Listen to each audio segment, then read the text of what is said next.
Vajiraman Ravi has been still there even during my mains preparation, during both my attempts 2023-24. I started my preparation in 2018 here as a foundation batch student, and finally I'm again back here 6 years later. The life has come full circle finally. I post-graduated actually in year 2018. After that, I came to Vajiraman Ravi, as the name has always been there, where I was completely clueless कि क्या करना है क्या नहीं. And that year, I think ये join किया test series मैंने, and we had those regular feedback sessions. GS we had GS. I was enrolled for the GS thing. I had that regular feedback session after every copy that was checked. We had those mentoring sessions going on. So उससे पता चलता था what is wrong, where I should add on, what is the changes I need to make, etc. So it went like that, and I really scored good in GS. Last year also it was 435 marks in GS 1, 2, 3, 4. Hello everyone, my name is Divyank Gupta, and in the exam of CSE 2024, I scored rank 21. In the GS 1 paper specifically, I managed to increase my score by 37 marks compared to the last year, that is from 74 in last year exam to 111 in this year's exam, which is a massive jump.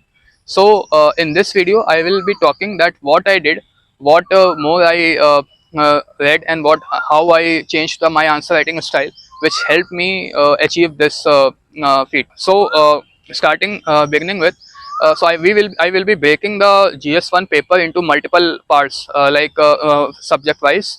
So one of the most important subject in GS1 is geography, because it consists of 100 marks. Then comes society, which consists of 70 to 75 marks.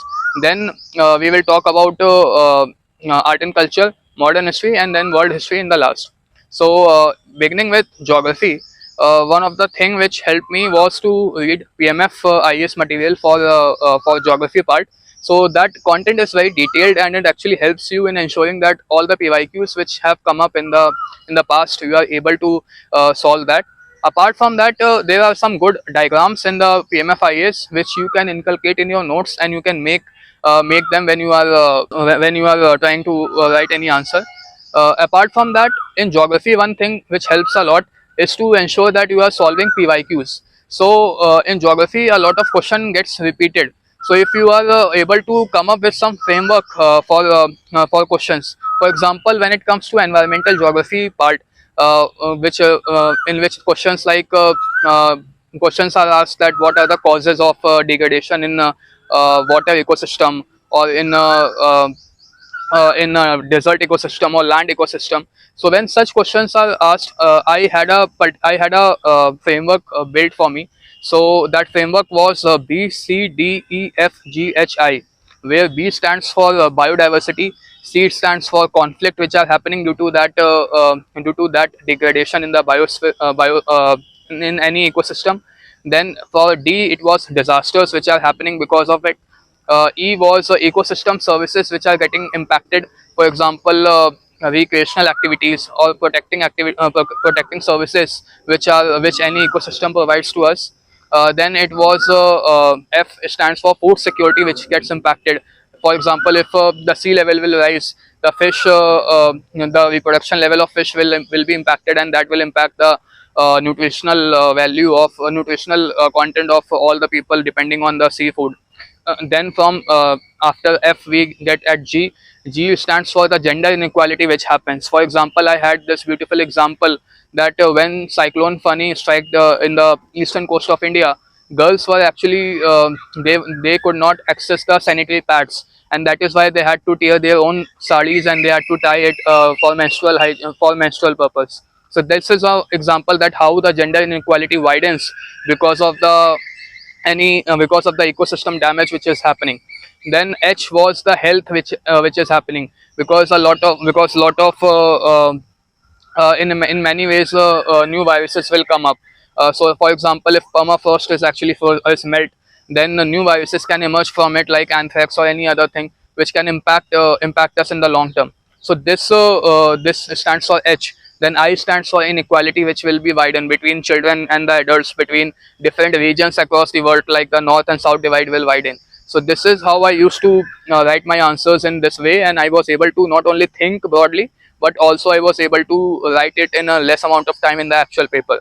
So this is one framework which I made for geography, environmental geography part. Then one of the thing which helped me was to learn from test series a lot. So I used to read solutions of test series. So for example, I picked Vision IS paper test series for GS1, and I actually read 2 years. So specific to geography, I read for 2 years, because a lot of question will because we can get new points, new ideas how to write a geography answer, and we can get more detailed and more specific content with respect to anything, and thereby rather than writing a general answer for any question, we will be writing a very pinpointed answer which will give us an edge over the others. So that is something which helped me. Other than that, with respect to geography, what helped me was Down to Earth magazine or the Down to Earth website is there. So that actually helped us in. There are many case studies or many news which tells us about the environmental changes which are happening, the new environmental crimes which are rising. So that actually gives us a. We can use that to give example in our answers, and that will give a boost to us. Other than that, when it comes to answer writing of the geography, I feel that diagrams are very important, and we should, rather than making a one big diagram, we should be making small diagrams. So what I used to do was that in 10 marker question, I used to make two diagrams, and in 15 marker question, I used to make 3 to 4 small diagrams, so as to substantiate my answer and ensure that I am getting decent marks. So that was my strategy for geography as a whole, and I hope that clears the geography part. Coming on to the society part, since I am from technical background, and my optional was mathematics, which is also a science optional. So I don't had much idea about the sociological aspect, and that is why my answers were very generic in nature. So for that, I worked a lot. So for basic content, I referred to Vision IS material, and then coming on to PYQs, I found that there are many things, many PYQs themes which are repeated. For example, caste is one topic which often gets repeated. So you will find that in the caste question, you will see that the question on similar line, that caste has changed, or caste still is there, or caste has taken a new form. So these are the different kind of questions which are associated with caste. Same is the case with secularism part. Then same will be the case with the globalization and homogenization, that globalization is happening or homogenization is happening.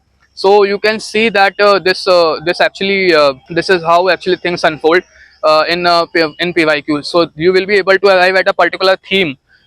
Now, since I scored very less marks in GS1 last year, I that is why I did one extra thing in society this year, that I referred to sociology optional, and for that I picked up Sunya IAS sociology optional solution, which gives a solid answer of past 8 years. So I marked all the relevant question which can be asked in UPSC in the general studies paper, and I made notes out of it. So that actually helped me in multiple ways. First was, it gave me new points which I could inculcate in my answer. Second was that I was able to pick up some scholars or social thinkers which I could put in my answers. And thirdly, it helped me in coming up with an innovative introduction and conclusion style. So that is how I use the socio optional for the society part in this. So this was with respect to the society, which actually helped me in making my society part stronger. Coming on to now art and culture. In art and culture, what I did was I actually ensured that that during the prelims stage itself, and even after that, I was making notes of all the poets, travelers, and the books which come into news, and all the other things.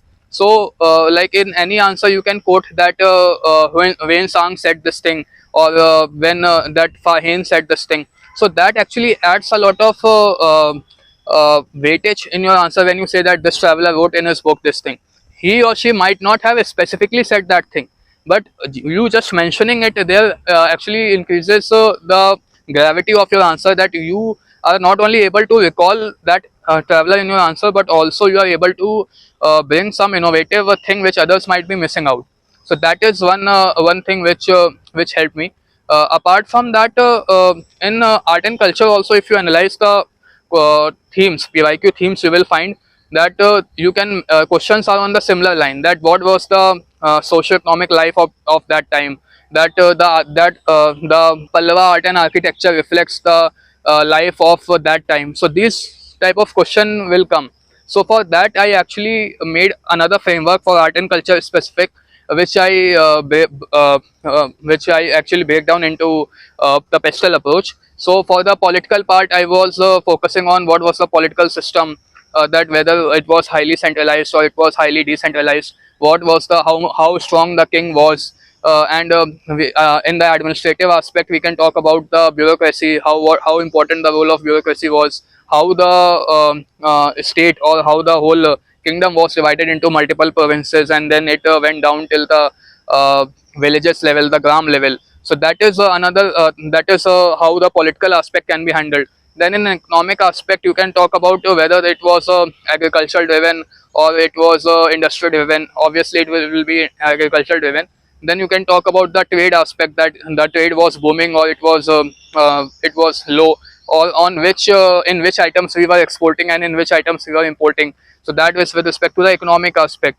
Then with respect to the social aspect, you can talk about the status of caste, low caste people, the status of women.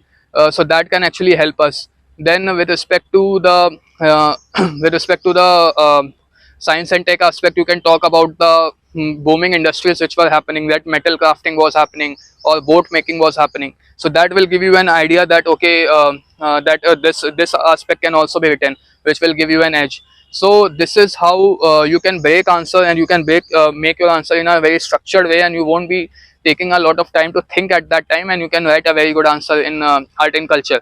So this was with respect to the art and culture. Yes, one more thing which I forgot to add, that in the conclusion of art and culture, you can take help from the recent events which are happening.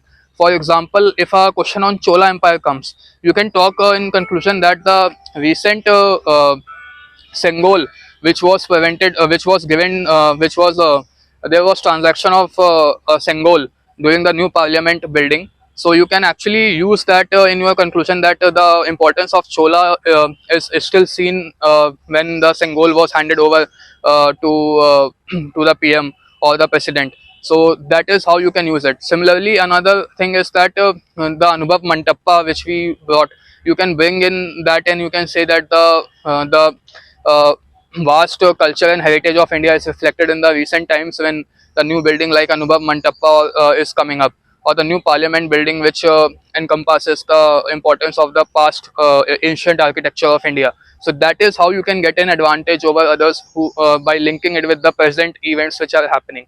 So this is with respect to the art and culture part. Coming on to the modern history, what I did was that in modern history you can break your answers in the pestle approach. So any answer can be broken up into in the pestle, political, economical, social, and then the legislative aspect, and that will actually help you in writing more number of points. Apart from that, what I did was that when you read spectrum, you come across views of multiple people who have said that Bipin Chandrapal actually said that the seeds of modern India were sown by the moderates, and the extremists are building upon that. So such kind of views which are being said, you can note it down, and you can actually use it in the conclusion of your modern history. Apart from that, what you can do is you can while writing down answers, you can actually make a timeline. Like you can make like this line, and then the events which have happened, you can just note it down in a chronological manner in that answer. So that will actually give you some edge. Apart from that, other than this, what you can do is that in a spectrum you will come across some facts, that India's trade with Britain was this much, we used to export this, then it came down to this. So you can draw a graph also, even in the modern history if you want. So that might give you some edge over the others. So this is how factual things can also be brought in the history answer. So this is something which I did. So this is about the subject wise approach which I followed in this year, which was different from last year, and I think that helps. Other than this, some tips which I want to give, not only with respect to GS1 but with respect to some other papers, other GS papers as well. that we often tend to focus a lot on the 15 markers, that our 15 markers should be perfect, and they come, and then what happens that our 10 markers are compromised. So and the issue which arises because of this is that the examiner will check your paper from question number 1. So if the initial answers are not of good quality, the perception of the examiner will be impacted, and that will actually be reflected in the 15 markers which you might have written very good. So that is why this year what I ensured that my 10 markers should be perfect, should be to the best of the level I can write, and I will try to identify 1 or 2 15 marker question which I don't know to in a very well, and I might compromise on them, but I am not going to compromise on the 10 markers. And that is why I in this year paper in GS1, 2 questions came. One was the Borealis and Australis question, and then one was the Twisters, question number 12 and 13, I guess. So I didn't have much knowledge about it. I only had a basic idea about it. So I wrote that, and I saved the time in these 2 questions and made my 10 markers very good. So because of that, I think the advantage I got some advantage in that as well. So ensure that the 10 markers are not compromised because of the 15 markers. And lastly, one more thing which I did in answer writing this year is I increased the number of points I used to write in this paper. So in 10 markers, I wrote around 13 points, or 12, 13, 14 points, and in 15 markers, 19, 20, 21 points or more than that if possible. So that actually brings a new aspect and creates a psychological pressure on the examiner to give more marks. So that also helped me to a great extent. So this was my whole strategy for GS1. I hope that it helps other people. So all the best for that. Thank you.